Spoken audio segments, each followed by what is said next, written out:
Now for shape, there's two types of shape to be familiar with.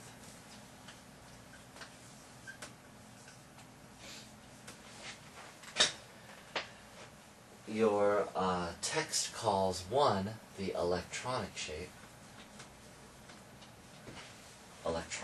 and the other one the geometric shape. Okay, or sometimes it can be called the molecular shape.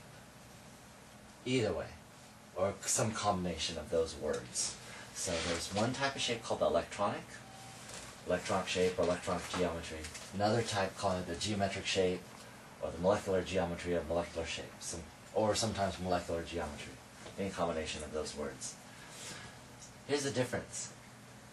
I want to draw these 5 things as far apart as I can from each other. And the only way to do that, the best way to do that, to get 5 things as far apart as from each other, is this kind of structure. Where here's the center, right there. These two are linear. They're 180 degrees from each other. And these here are kind of like this. 160. Yeah, let me see if I have an example of that. Here's one right here. Okay, this is the only way to get, the best way to get 5 things as far apart as you can from each other. Okay, so what's this bond angle here? 360 over 3. 360, which is 360 by 12. 120. 120, yeah. So I know that this bond angle is 120, and this bond angle is 180. So Okay. 90-90? Yeah, or 90-90, which is totally fine too. These are called ideal bond angles. Each molecule can cause it to vary a little bit. So, in this case, this shape is called trigonal. The trigonals from these 3, the tri. And then trigonal, it's 2 words, bi-pyramidal.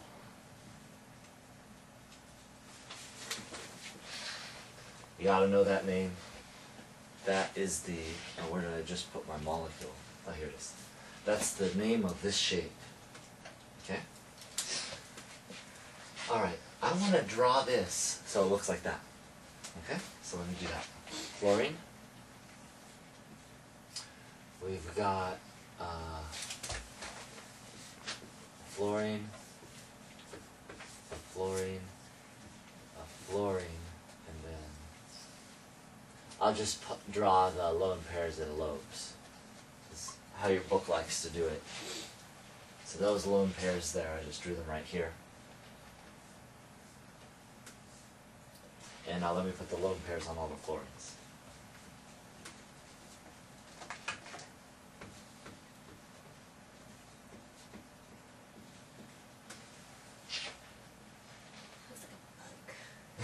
Looks a little funky. So these 3 are the trigonal part. These 3. Okay?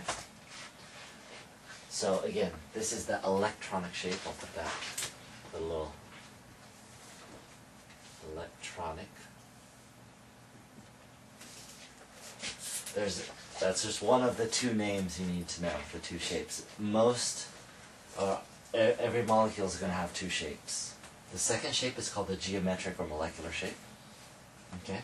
How that works is, if you remove these, what's that shape? Well, can you see how it looks like a T? A little bit?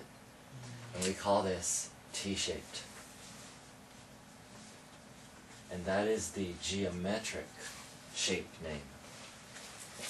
So if you ask me, what's the shape of this molecule you just drew? I would say, well, it depends. Do you mean electronic or geometric shape? If you mean electronic, it's called Trigonal Bi-Pyramidal, because this looks like a triangle with 2 pyramids on it. If you want to know the geometric shape, it's a T-shaped. And every different size of the molecule is going to have different names. So you need to get used to all those things. What's the point of a geometric shape? What's the point of a geometric shape? Yeah. It's more visual for us as humanoids. So let's take water. Water has how many groups? 4. So it's a tetrahedral. 4 groups. And so its shape electronically, I'll write it right here, electronic shape is called tetrahedral. But if you look at it, what does it look like? Yeah, it looks what we call bent. Yeah. So just kind of visually for us, because we don't draw the lobes all the time, when we draw molecules or you see them in a magazine or in your chem book, they draw them geometrically. And our geometric shape here is called bent. That's why there's 2 names. So, yeah, that's one part. Okay, last kind of thing that we can ask you about this is it polar? Okay? And the key part to polarity is the following. I guess I'll put it right here. If it's polar, it is not symmetric looking.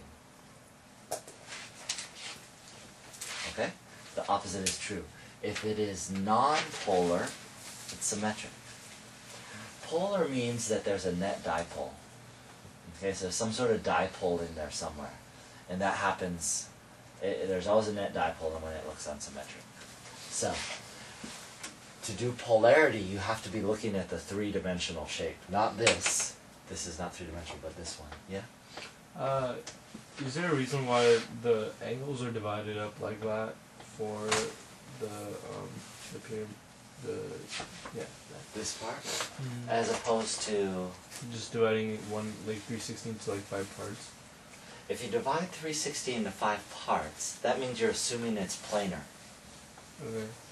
But when we do this Vesper theory, we're not assuming planar, because if we limit ourselves to a plane, we can't get things as far apart as possible from each other. So what, for example, what's 360 divided by 5? 72. 72? Well, look how much bigger my angles are than that. So, if you did 72 bond angles, they're a lot closer to each other than these are. So these are much happier, because all of these, they all represent electrons everywhere. You want to get the electrons as far apart as possible. Is that kind of okay? Okay. So, yeah, that's why the angles are a little funny. You're not just going to divide it by the number of things it's bonded to in the center. You have to know each shape specifically, and each shape specifically works for, you know, the number of items around the center. Okay, the last thing is polarity. You want to look at this and tell me, does it look symmetric or not? Wait, does the chlorine like suck in more electrons than the fluorines can pull? Because it's like, I remember if the, like for example water, it's more positive at the H ends, because the oxygen really likes to pull in all the electrons. The most electronegative one is the ones that pull the charge. So fluorine is the most electronegative element. I'll put that by delta minuses. And chlorine is electronegative, but not as much as fluorine. So that's why fluorine has a -1 charge. It's taking all the electrons from chlorine. This molecule does look a little bit symmetric, right? But it's not fully symmetric. It's symmetric along this plane. You see that? So top and bottom symmetric, but not along this plane. The right does not look like the left. This is not symmetric, so we're going to call this polar. This is polar. That means it'll have a net dipole, and interesting physical properties that I'll tell you about later.